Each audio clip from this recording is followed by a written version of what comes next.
I never thought I'd see the day when my own daughter would look me in the eye and say, "Dad, if you can't accept Ryan, then don't bother coming to my wedding."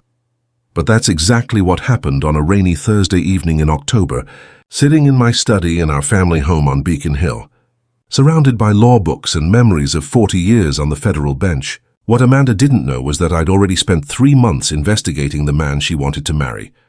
And what I discovered would either save her life or destroy our relationship forever. Before we dive into this story, make sure to hit that subscribe button and ring the notification bell because we upload new stories every single day. Leave a like and tell us in the comments what city and state you're watching from. My name is William Harrison, but everyone calls me Judge Harrison. Even though I retired from the federal bench 2 years ago at the age of 66, I spent 4 decades as a federal judge in Massachusetts, presiding over everything from white-collar fraud cases to organized crime trials.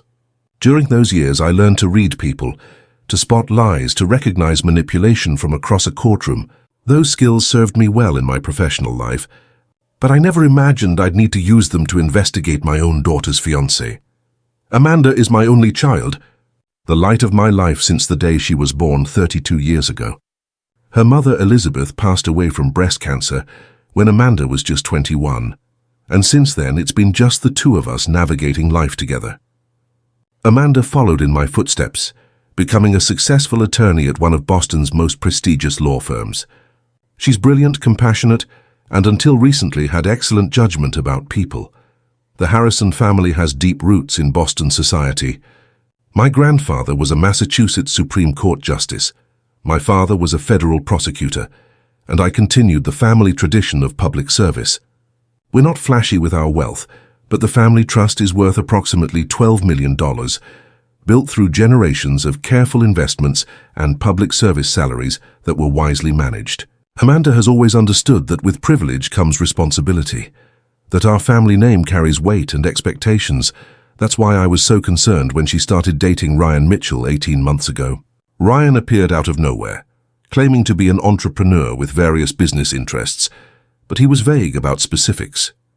When Amanda brought him to family dinner for the first time, everything about him set off alarm bells that I'd developed over decades of dealing with criminals and con artists.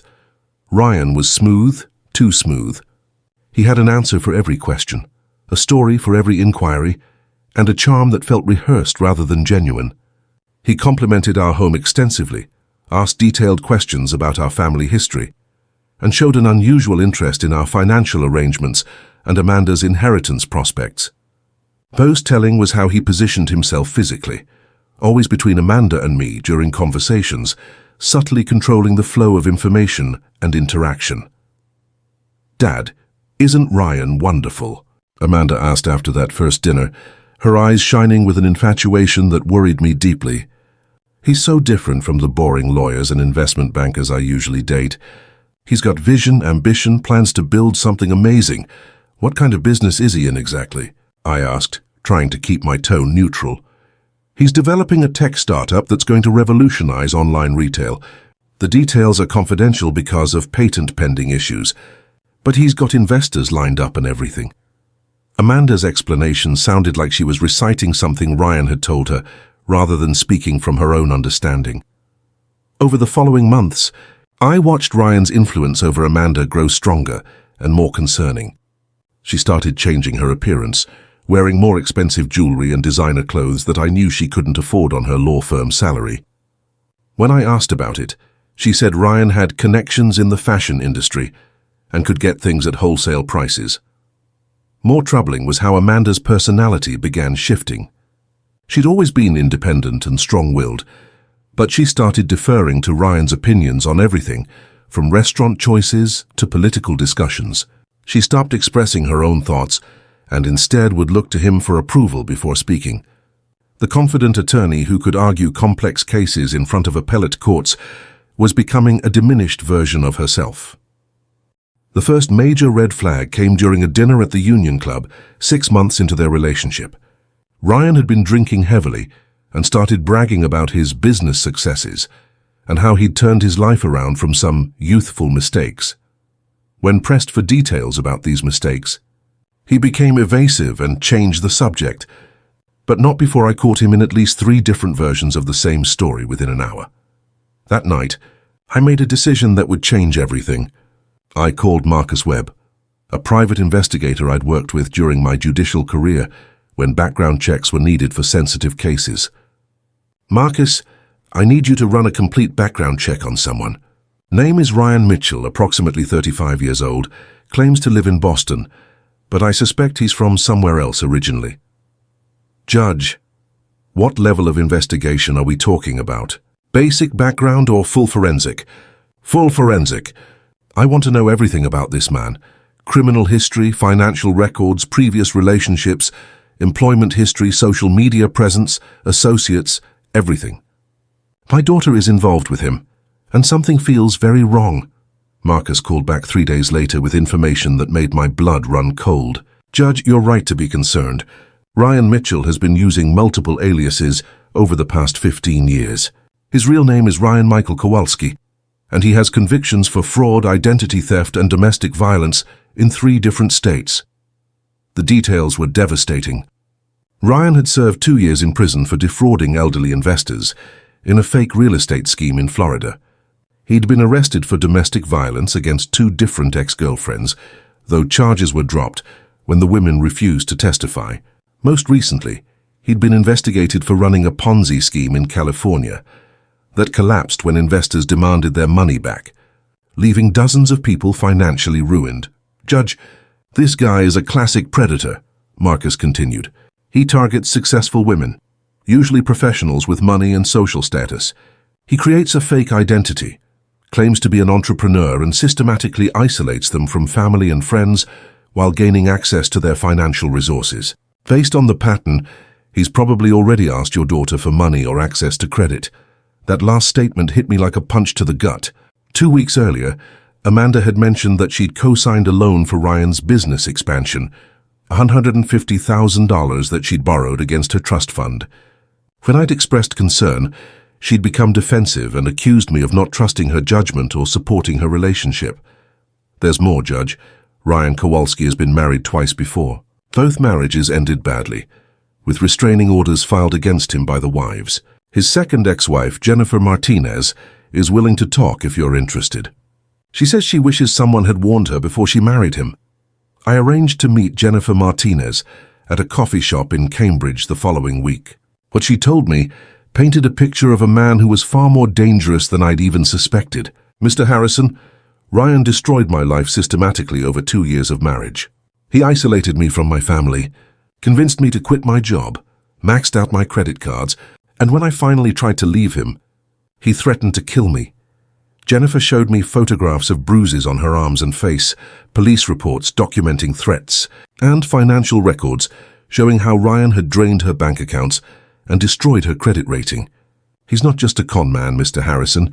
He's a predator who enjoys hurting women. The money is just a bonus. What he really gets off on is the control, the destruction. Why didn't you testify against him when he was arrested? Because I was terrified.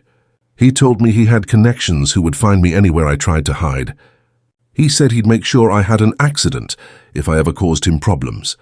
I dropped the charges and moved across the country to get away from him. Armed with this information, I confronted Amanda the next evening.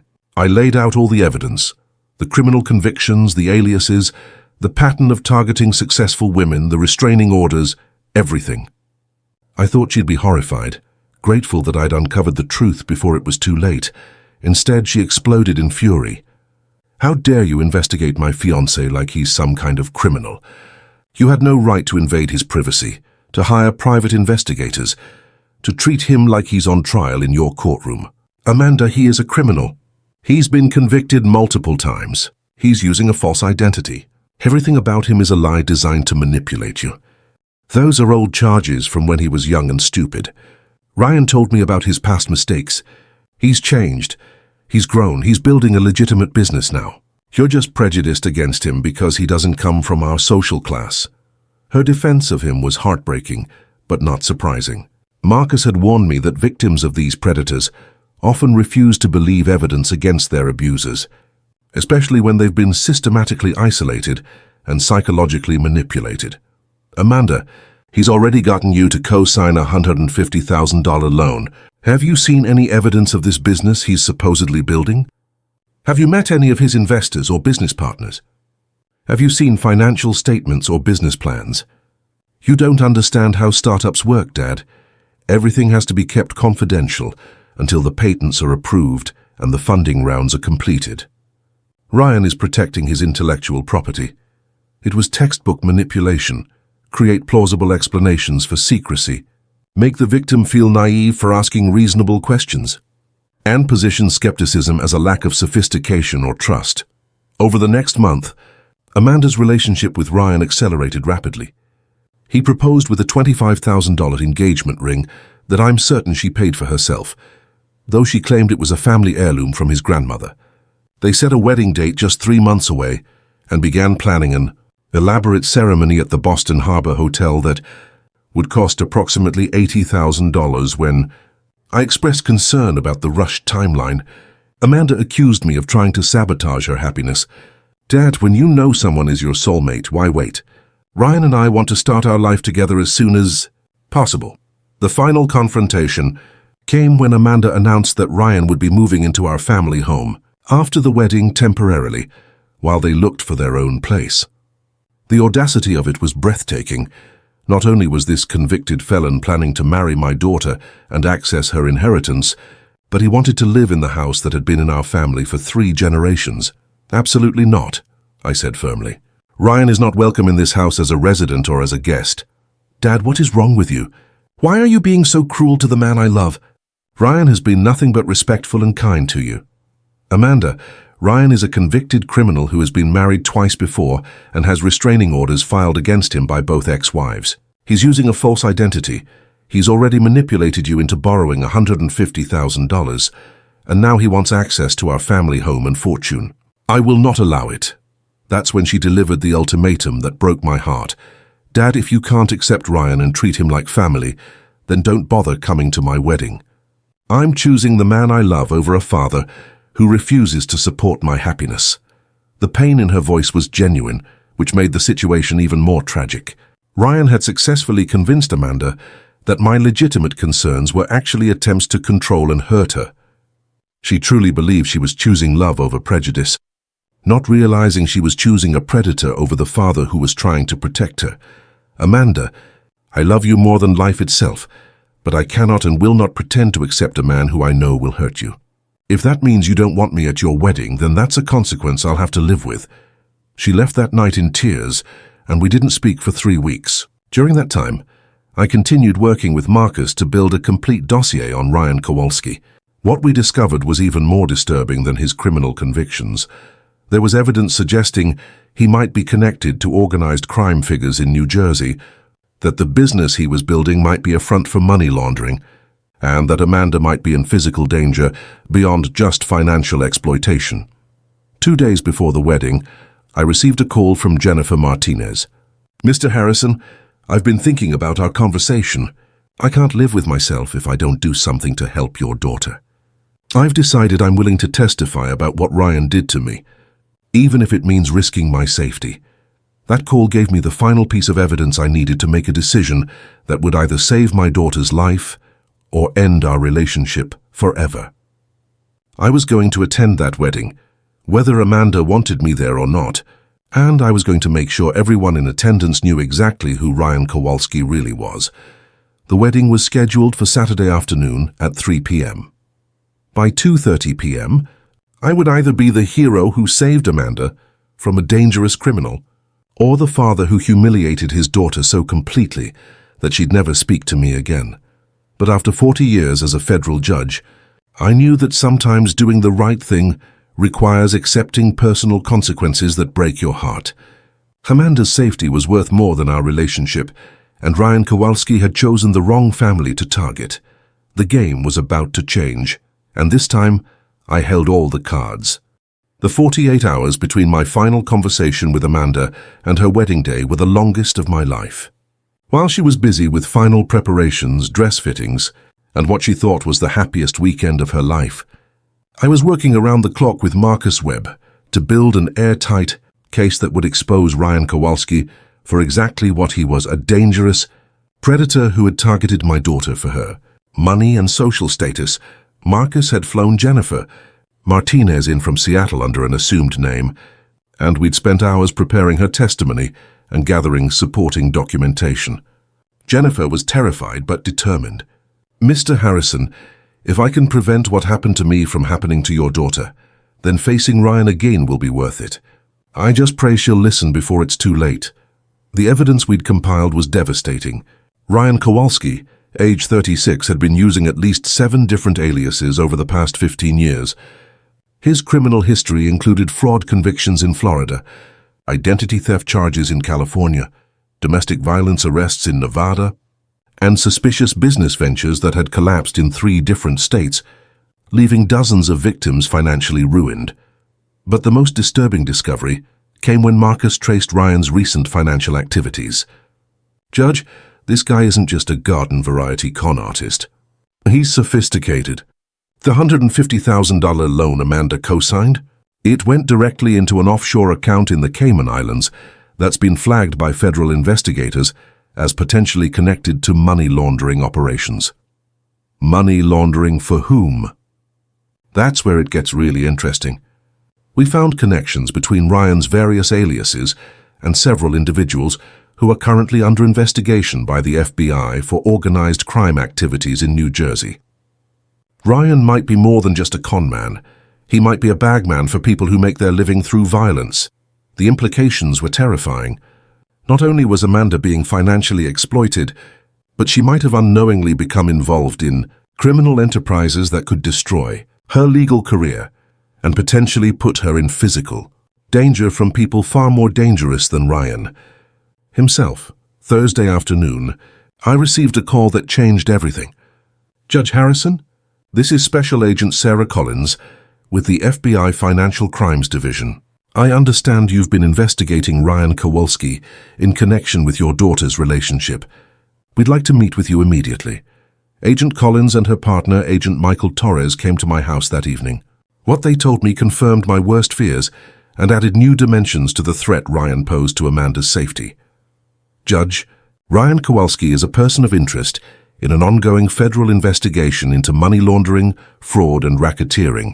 We've been tracking him for 8 months, but he's been clever about staying just outside the reach of criminal charges while building a network of relationships with women who have access to significant financial resources."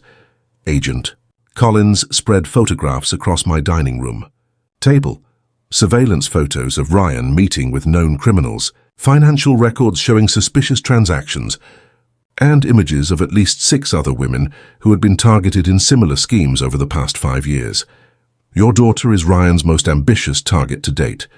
Her legal career, her family's social standing, and her access to significant inherited wealth make her perfect for what we believe is his ultimate goal: establishing a completely clean identity backed by legitimate social connections and substantial financial resources." "What exactly are you saying?" Agent Torres leaned forward.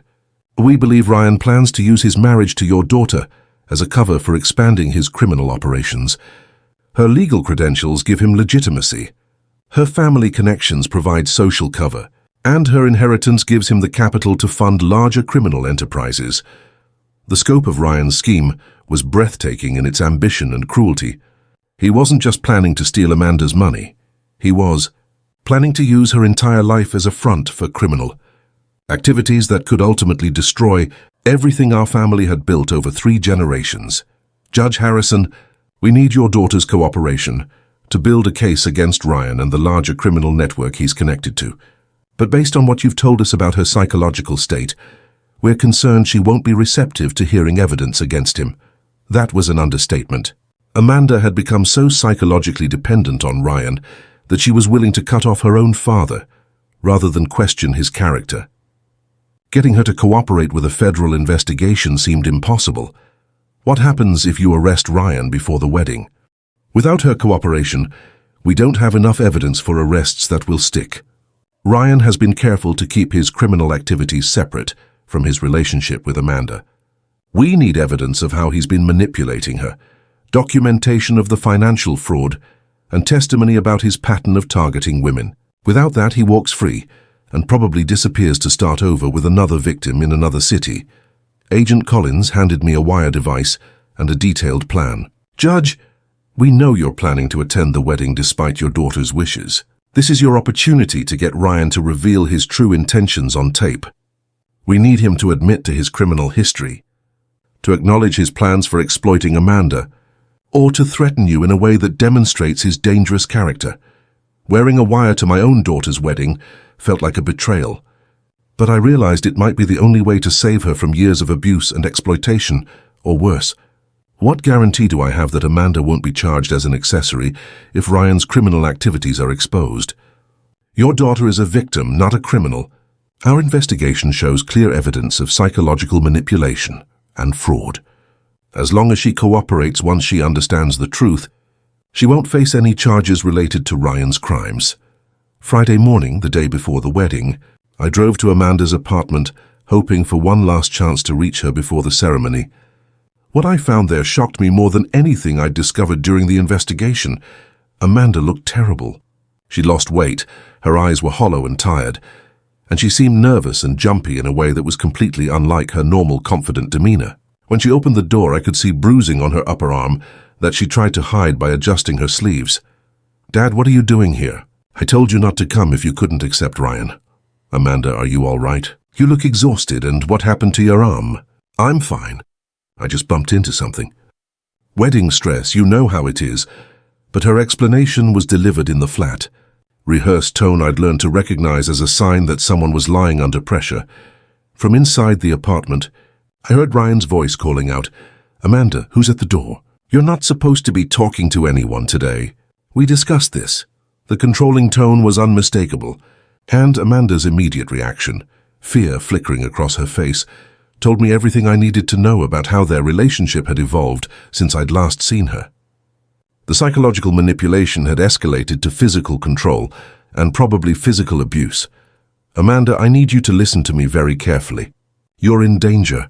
Ryan is not who he claims to be, and I have evidence that he's been lying to you about everything. Dad, please don't do this today. I'm getting married tomorrow, and I just want everything to be perfect.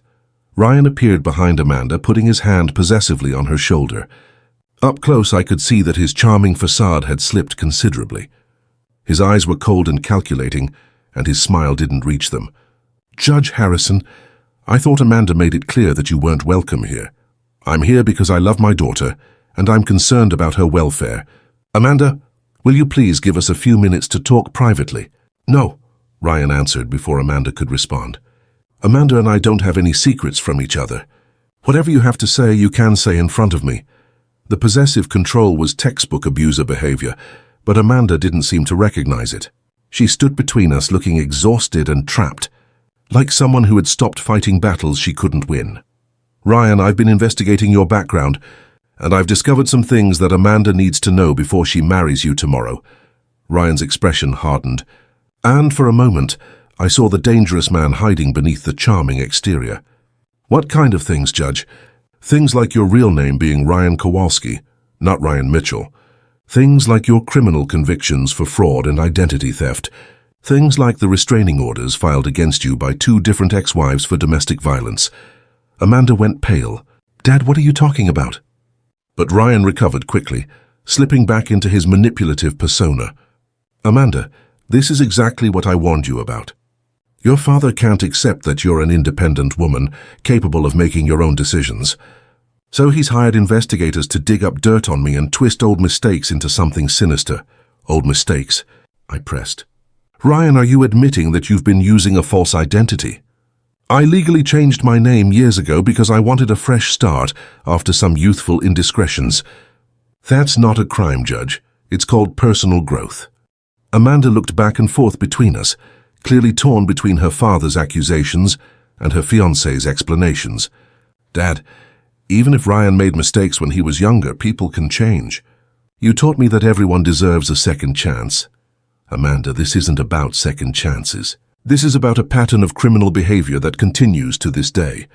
The $150,000 you borrowed for Ryan's business, that money went directly into offshore accounts that are being investigated by the FBI for money laundering. Ryan's mask slipped again, just for a moment. and I saw real anger flash in his eyes. "Judge Harrison, you're making serious accusations without proof. I'd be careful about that if I were you. Slander and harassment can have legal consequences, especially when they're targeting an innocent man who's trying to build a life with the woman he loves." The threat was subtle, but unmistakable. Ryan was warning me to back off, and the implied consequences weren't legal, they were personal. This was exactly the kind of intimidation Jennifer Martinez had described, the way Ryan used veiled threats to silence people who threatened his schemes. "Amanda, I need you to come with me right now. We need to talk privately, away from Ryan, about things that could affect your entire future." "She's not going anywhere with you," Ryan said firmly. "Amanda has made her choice. She's chosen to build a life with me, and your jealousy and control issues aren't going to change that." "I'm not jealous. Ryan, I'm a federal judge with 40 years of experience recognizing criminals, and I'm telling you that you are dangerous, and my daughter is in immediate danger." Amanda finally spoke up, but her words broke my heart. "Dad, I can't do this anymore. The fighting, the accusations, the investigation, it has to stop. Ryan and I are getting married tomorrow, whether you approve or not. If you can't be supportive, then please just leave us alone." The defeat in her voice told me that Ryan's psychological manipulation had been successful. Amanda truly believed she was choosing love over her father's prejudice, not recognizing that she was choosing an abuser over the person trying to save her. As I walked back to my car, Ryan followed me outside. When we were out of Amanda's earshot, his entire demeanor changed. The charming facade disappeared completely, replaced by cold calculation. "Judge, let me explain something to you. Amanda is mine now. She's made her choice, and that choice doesn't include you. If you show up at that wedding tomorrow, if you try to cause problems for me and Amanda, you'll regret it for the rest of your life." "Is that a threat, Ryan?"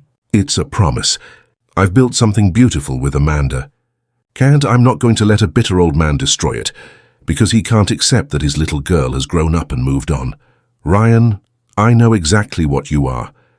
I know about Florida, Nevada, California, and New Jersey. I know about Jennifer Martinez and the other women you've destroyed. I know about the offshore accounts and the money laundering investigation." For the first time, Ryan looked genuinely surprised and concerned. He'd underestimated how thorough my investigation had been, and the mention of federal agencies clearly rattled him. "I don't know what you think you know, Judge, but you're playing a dangerous game. Some things are better left alone, if you know what I mean." This time the threat was direct and unmistakable. Ryan was warning me that pursuing this investigation could result in physical harm. Not just to me, but potentially to Amanda as well. It was exactly the kind of intimidation tactic used by people connected to organized crime. That night, I met again with FBI agents Collins and Torres to plan the final phase of our operation.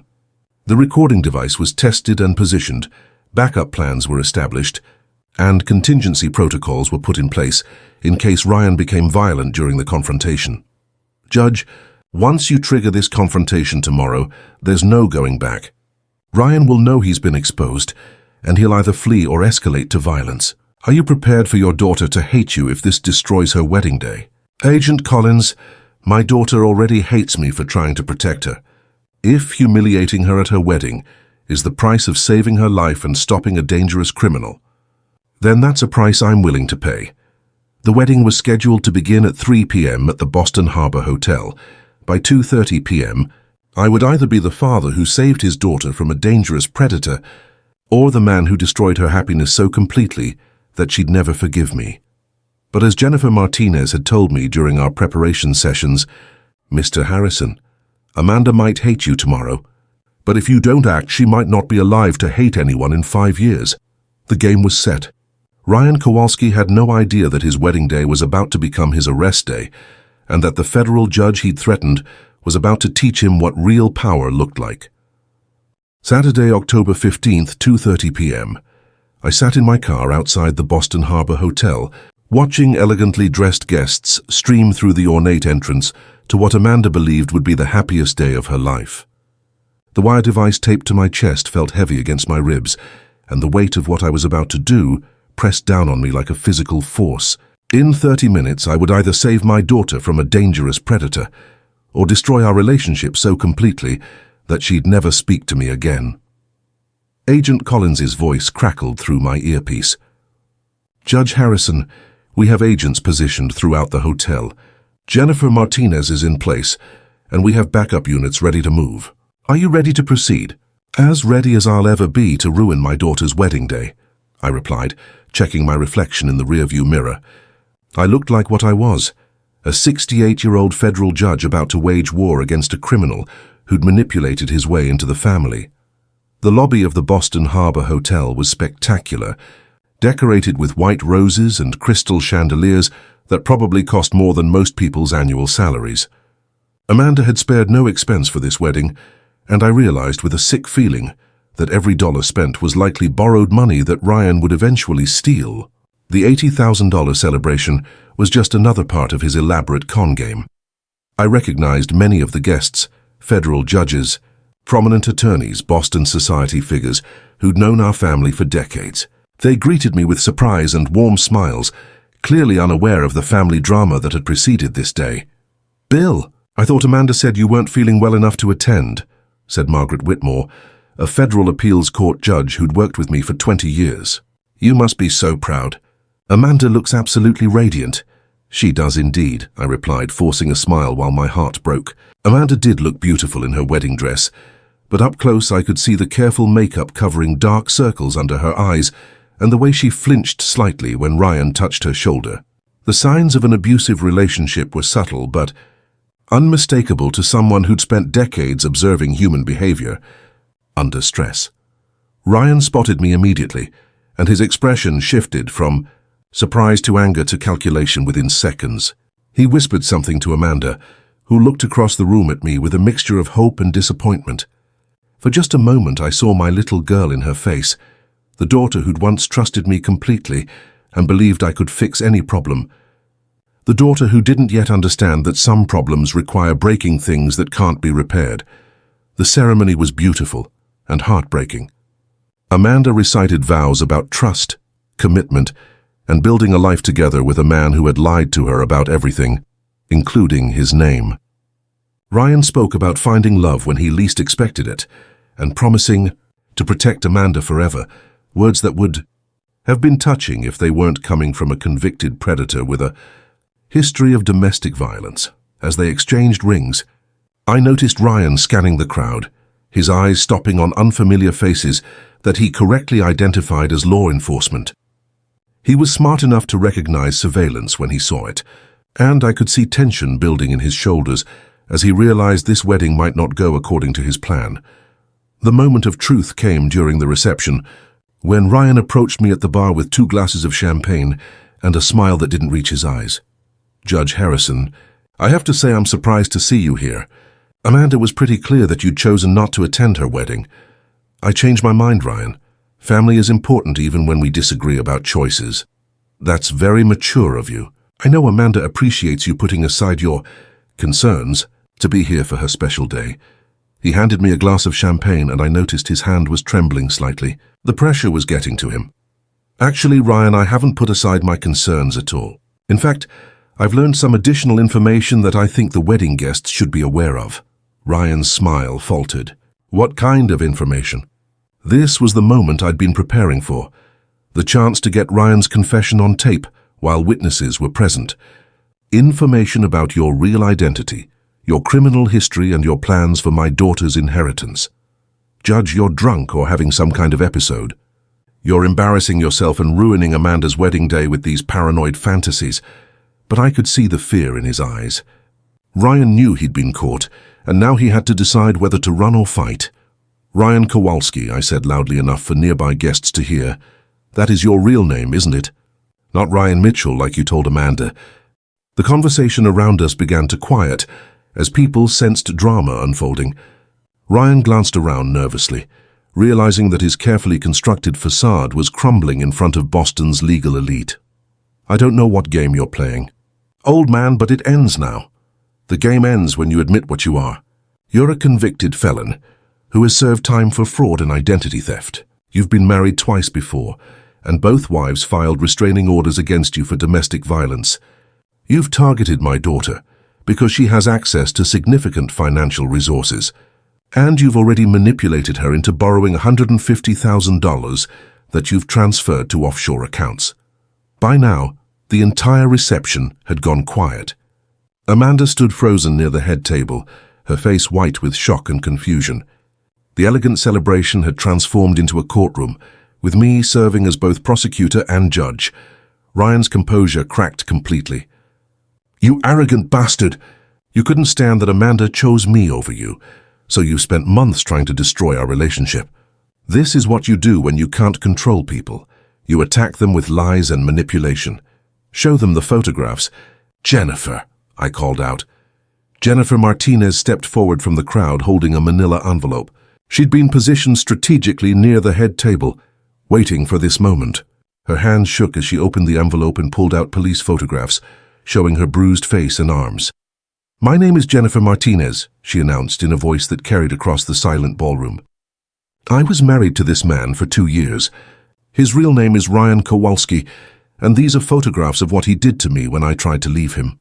The gasps from the wedding guests were audible as Jennifer held up image after image, hospital records, police reports, restraining orders, all documenting Ryan's pattern of violence against women. Amanda's voice cut through the silence like a knife. "This isn't real. Dad, you hired an actress to ruin my wedding. This is sick even for you." But Ryan's reaction told a different story. Instead of defending himself or demanding proof, he grabbed Amanda's arm roughly and started pulling her toward the exit. "We're leaving. Now. Don't listen to any of this." That's when Amanda saw the bruises his grip left on her arm, fresh marks on top of healing ones that told the story of weeks of escalating physical abuse. The realization that her father had been right, that the man she'd married was exactly what he'd claimed, hit her like a physical blow. "Ryan, let go of me." "We're leaving, Amanda. These people are trying to destroy us, but I won't let them." FBI agent Collins chose that moment to step forward, showing her badge. "Ryan Kowalski, you're under arrest for fraud, money laundering, and violation of federal parole terms." The ballroom erupted in chaos. Wedding guests backed away as federal agents surrounded Ryan, some pulling out phones to record the dramatic arrest. Amanda stood in the middle of it all in her wedding dress, watching her new husband being handcuffed, while FBI agents read him his rights. "You did this," Ryan snarled at me as the agents restrained him. "You destroyed the best thing that ever happened to your daughter because you couldn't accept that she didn't need you anymore."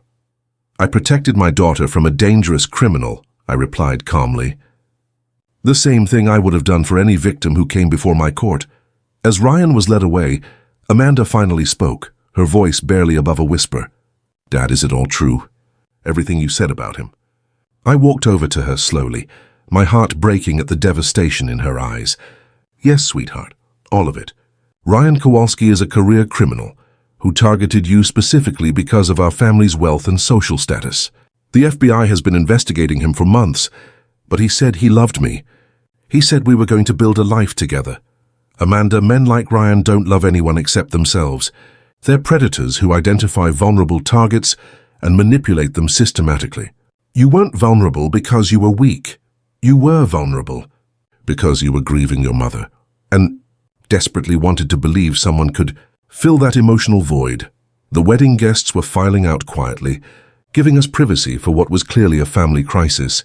The elegant reception had become a crime scene, complete with FBI agents collecting evidence and interviewing witnesses. Agent Torres approached us with a gentle expression. "Ms. Harrison, I know this is overwhelming, but we need you to understand that you're a victim of a sophisticated fraud scheme. Ryan Kowalski has done this to at least 6 other women over the past 5 years. You're not the first successful professional he's targeted, and you wouldn't have been the last." Amanda sank into a chair, still wearing her wedding dress, as the full scope of her manipulation became clear. The business he was building, the investors, the patents, none of it was real. "None of it," Agent Collins confirmed. "The $150,000 you borrowed went directly into accounts controlled by Ryan and his associates. We're working to recover as much as possible, but these offshore transfers are difficult to trace." "Amanda," I said gently, sitting beside her, "I need you to understand something important. This isn't your fault. Ryan Kowalski is a professional manipulator who has spent years perfecting techniques to psychologically control his victims. The fact that he succeeded with you doesn't reflect any weakness or poor judgment on your part, but I chose him over you.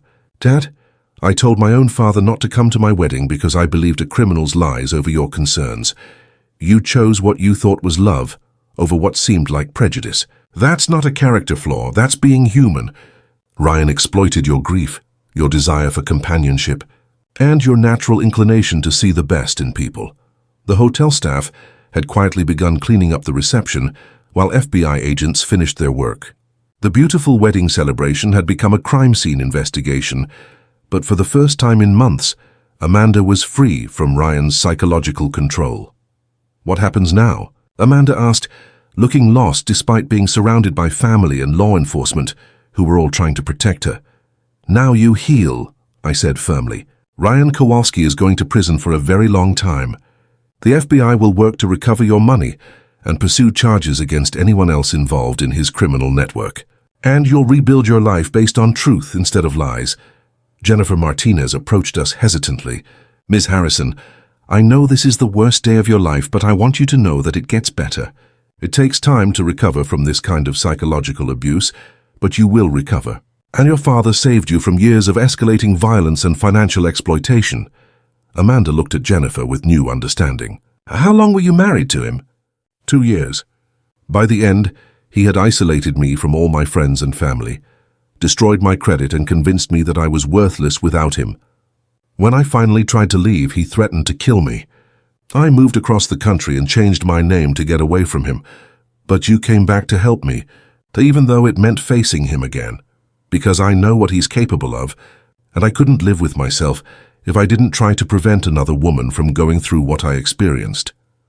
As the evening wound down, Amanda and I sat alone in the empty ballroom where her wedding reception should have been. She was still wearing her wedding dress, but the illusions that had led to this day had been completely shattered. Dad, I owe you an apology that I don't know how to give. I said terrible things to you. I chose a criminal over the father who raised me and loved me unconditionally. Amanda, you don't owe me any apology. You were the victim of a sophisticated psychological manipulation campaign designed to isolate you from people who could protect you. Ryan Kowalski is a professional at what he does, but I should have trusted you. You've never been wrong about people, and I should have listened when you tried to warn me. Sweetheart, part of growing up is making your own decisions, even when they're wrong decisions. The important thing is that you're safe now, and that bastard will never be able to hurt you or anyone else again. Agent Collins approached with final paperwork and updates on the case. Ms. Harrison, Ryan Kowalski will be held without bail pending federal charges that could result in a sentence of 15 to 20 years. We've also identified at least 3 other women who are willing to testify about his pattern of abuse and fraud. What about the money I borrowed? We've frozen the offshore accounts and are working with international authorities to recover funds. It may take months, but we're optimistic about recovering a significant portion of what was stolen. As we finally left the hotel, Amanda stopped and looked back at the ballroom where she'd planned to celebrate the beginning of her life with Ryan Kowalski. Dad, do you think I'll ever be able to trust someone again? How do I know if someone really loves me, or if they're just another predator looking for a victim? You'll learn to trust again, Amanda, but you'll also learn to recognize red flags, to listen to people who love you when they express concerns, and to never again isolate yourself from family and friends who have your best interests at heart. I'm sorry I put you through this. Dad, I'm sorry I made you choose between respecting my decisions and protecting me from danger. Amanda, I would make the same choice again tomorrow. Your safety and happiness are worth more than your temporary anger at me. That's what parents do. We protect our children even when they hate us for it. The wedding that was supposed to unite Amanda with her soulmate had instead reunited. Her with the father she'd almost lost to a criminal's manipulation. But as devastating as the day had been, it was also the beginning of Amanda's recovery from months of psychological abuse and the end of Ryan Kowalski's criminal career. The most expensive lesson of Amanda's life was over, and the healing could finally begin. 6 months have passed since that devastating October afternoon when FBI agents arrested Ryan Kowalski at what should have been my daughter's wedding reception. The man who had systematically manipulated and abused Amanda for 18 months was sentenced to 17 years in federal prison after pleading guilty to fraud, money laundering, identity theft, and racketeering conspiracy. The judge who sentenced him, a colleague of mine, called it one of the most sophisticated predatory schemes he'd ever encountered. Amanda spent the first month after the wedding in intensive therapy, working with Dr. Sarah Chen, a psychologist who specializes in helping victims of psychological manipulation and domestic abuse. The healing process was brutal and necessary. Amanda had to confront not only the lies Ryan had told her, but the ways he had systematically isolated her from family, friends, and her own judgment. "Dad," Amanda told me during one of our weekly dinners in November, "I keep thinking about all the red flags I ignored. The way he discouraged me from spending time with my college friends, how he always had an explanation for why his business details had to remain secret, the way he made me feel guilty every time I questioned something that didn't make sense. Amanda, recognizing those patterns now is part of your recovery." Ryan Kowalski was a professional manipulator who had been perfecting these techniques for over 15 years. The fact that he succeeded in fooling you doesn't reflect any failing on your part. But the hardest part for Amanda wasn't accepting that she'd been victimized. Thus, it was dealing with the guilt over how she'd treated me during those months when Ryan was poisoning her mind against anyone who might protect her. "I said terrible things to you. Dad, I chose a criminal over my own father. I told you not to come to my wedding because I believed his lies about you being controlling and jealous." Her voice broke as she spoke. "How do I live with that?" You live with it by understanding that psychological manipulation is a form of brainwashing designed specifically to turn victims against their support systems. Ryan didn't just lie to you about who he was, he systematically rewrote your understanding of reality, including your perception of people who loved you. Dr. Chen helped Amanda understand that she had been the victim of what psychologists call coercive control, a pattern of behavior designed to isolate, dominate, and exploit victims through psychological manipulation, rather than just physical force. The bruises on Amanda's arms had been the visible evidence, but the deeper damage was psychological. "Mr. Harrison," Dr. Chen explained during one of our joint sessions, "Amanda's recovery involves rebuilding her sense of personal agency and learning to trust her own judgment again. The fact that she was able to recognize the danger when Ryan grabbed her arm at the wedding shows that her instincts were still functioning despite months of manipulation. The financial recovery took longer than the emotional healing. The FBI's investigation eventually recovered $89,000 of the $150,000 Amanda had borrowed, with the remainder lost in transfers to accounts that couldn't be traced. But the money was less important than the lesson Amanda learned about the connection between financial vulnerability and personal safety. "I gave Ryan access to my credit, my savings, and my family's financial information because I trusted him," Amanda reflected. "I see now that financial control is often the first step in an abusive relationship. Once someone has access to your resources, they have leverage to keep you dependent." Meanwhile, the broader investigation into Ryan's criminal network yielded results that exceeded even the FBI's expectations. Ryan's cooperation with federal prosecutors led to the arrest of 12 other individuals involved in money laundering, fraud, and organized crime activities. Agent Collins told me that Amanda's case had become the key that unlocked a major federal investigation.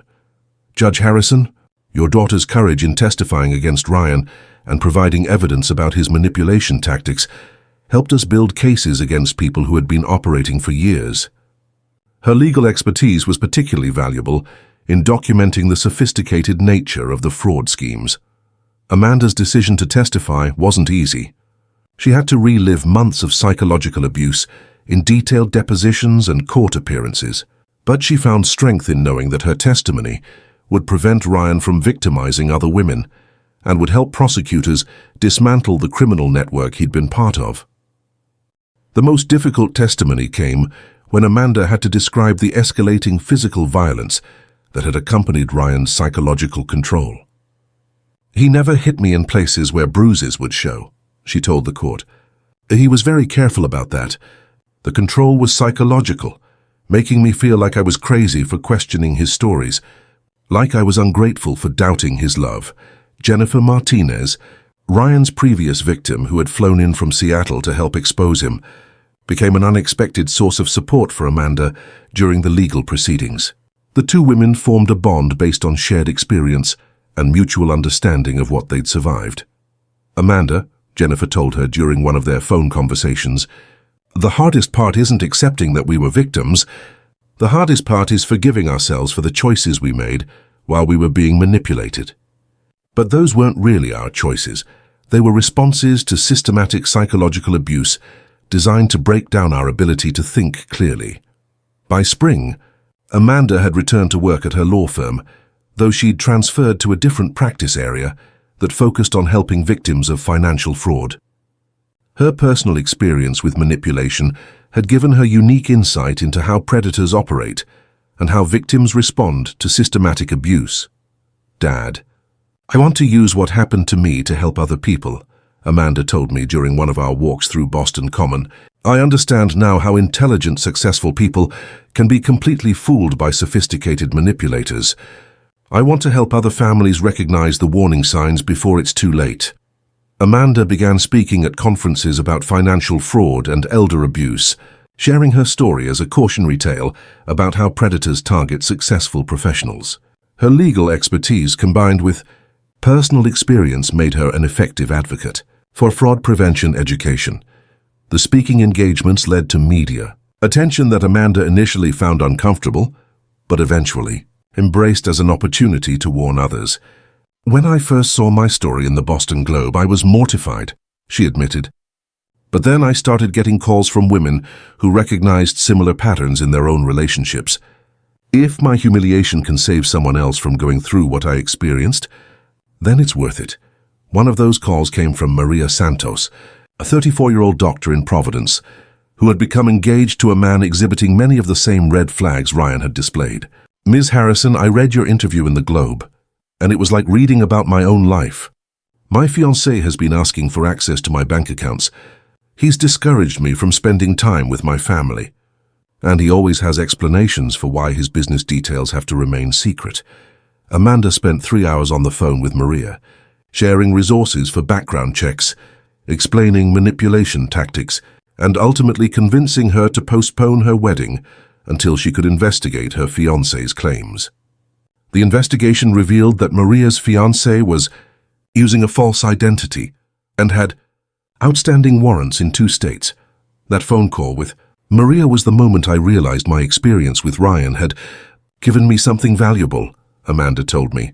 "I can recognize predatory behavior in ways that other people can't because I've lived through it. That's a terrible way to gain expertise, but it's expertise I can use to help others." The relationship between Amanda and me also required healing. The months when Ryan had manipulated her into cutting off contact with me had damaged our communication patterns and trust levels. We worked with a family therapist to rebuild the foundation of our relationship. "Mr. Harrison," the therapist explained, "Amanda's anger at herself for doubting you is actually preventing her from fully accepting your forgiveness. She needs to understand that your love for her never wavered, even when she was saying hurtful things under Ryan's influence." The breakthrough came during a particularly difficult therapy session when Amanda finally expressed the full scope of her guilt and shame. "Dad, I don't understand how you can look at me without thinking about how I chose a criminal over you. I told my own father not to come to my wedding because I believed lies about you being controlling and possessive." "Amanda," I replied, "when I look at you, I don't see the daughter who doubted me. I see the daughter who was strong enough to survive a predator's systematic psychological assault. I see the woman who had the courage to testify against her abuser even when it meant reliving trauma. I see someone who has turned her pain into purpose by helping other victims." That conversation marked a turning point in our relationship. Amanda stopped carrying guilt about her behavior during the manipulation period and started focusing on rebuilding trust and communication between us. By the first anniversary of the wedding that never was, Amanda had established herself as a respected advocate for fraud prevention and victims' rights. She'd helped law enforcement agencies develop training materials about financial manipulation, consulted on legislation to protect elder abuse victims, and personally intervened in at least 6 cases where women were being targeted by predators similar to Ryan. "Dad, I've been thinking about something," Amanda said during our anniversary dinner. a tradition we'd established to mark her freedom from Ryan's control. I spent 18 months having my reality distorted by a criminal who wanted to steal our family's wealth and destroy our relationship. But in the end, his scheme accomplished the opposite. Our relationship is stronger now than it was before I met him. She was right. The crisis had forced us to communicate more honestly, to appreciate what we meant to each other, and to never again take our family bond for granted. Amanda's ordeal had been devastating, but her recovery had been inspiring. I also realized something else, Amanda continued. You didn't just save me from Ryan Kowalski. You saved me from becoming someone I wouldn't have been able to live with, someone who abandoned family for a lie, someone who chose financial security over integrity, someone who was too proud to admit when she'd made a terrible mistake. Ryan Kowalski, meanwhile, was discovering what life was like when his manipulation tactics didn't work. Federal prison offers no opportunity for charm, no vulnerable targets to exploit, and no tolerance for the kind of behavioral patterns that had made him successful in the outside world. According to corrections officers who knew about his case, Ryan was having difficulty adjusting to an environment where his psychological manipulation skills were useless. Judge Harrison, Agent Collins told me during a recent update, Kowalski has been trying to manipulate other inmates and even correctional staff, but prison has a way of dealing with people like him. He's been in protective custody twice, because other inmates don't appreciate predators who target women. The broader investigation that Ryan's arrest had triggered continued to yield results. 12 additional arrests had been made, including several individuals who had been running similar romance fraud schemes targeting professional women. The network had been operating for over a decade, and prosecutors estimated that dozens of women had been victimized. Your daughter's case broke this thing wide open, Agent Torres explained. Without her testimony and evidence, we never would have been able to trace the connections between Ryan and the larger criminal organization, Amanda's. Recovery also included rebuilding her social life and learning to trust romantic relationships again. She was dating someone new, Dr. Michael Chen, a pediatric surgeon she'd met through her advocacy work. Michael was patient, understanding about Amanda's need to take relationships slowly, and supportive of her work helping other victims. Dad, Michael knows everything about what happened with Ryan, Amanda told me when she first introduced them. He understands why I need to verify things independently, why I'm cautious about sharing financial information, and why family approval is so important to me now. Michael had passed every background check Amanda requested, had introduced her to his family and friends without hesitation, and had never pressured her to make commitments or share resources before she was ready. Most importantly, he encouraged her relationship with me rather than trying to undermine it. Mr. Harrison, Michael told me during our first dinner together, I want you to know that I'm aware of what Amanda survived, and I understand why family trust is so crucial for her recovery. I have no interest in coming between Amanda and the people who love her. As I reflect on the events that began with Amanda's ultimatum about her wedding, I'm struck by how crisis can sometimes reveal strength that we didn't know existed. Amanda survived sophisticated psychological manipulation, helped dismantle a criminal network, turned her trauma into advocacy that has helped dozens of other women, and rebuilt our relationship stronger than it had ever been. The wedding that never was became the beginning of Amanda's real life, a life based on truth rather than lies, on healthy relationships rather than manipulative control, and on using her intelligence and strength to protect others rather than being victimized herself. Ryan Kowalski thought he was targeting a vulnerable woman who could be easily controlled and exploited.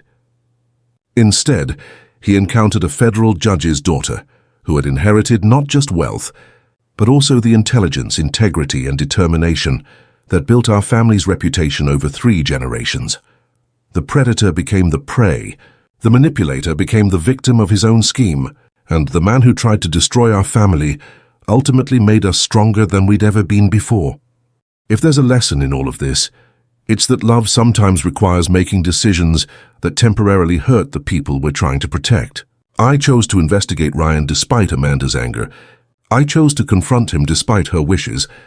And I chose to expose him despite knowing it would ruin her wedding day. Those were the hardest decisions I've ever made as a father, but they were also the most important. Sometimes protecting someone you love means accepting their hatred in order to save them from something worse than anger. Something like a lifetime of abuse, exploitation, and psychological destruction at the hands of a predator who saw them as nothing more than a target. Amanda understands that now, and our relationship is built on a foundation that can't be shaken by manipulation, lies, or the kind of sophisticated psychological warfare that Ryan Kowalski specialized in. The daughter who once told me not to come to her wedding now calls me her hero.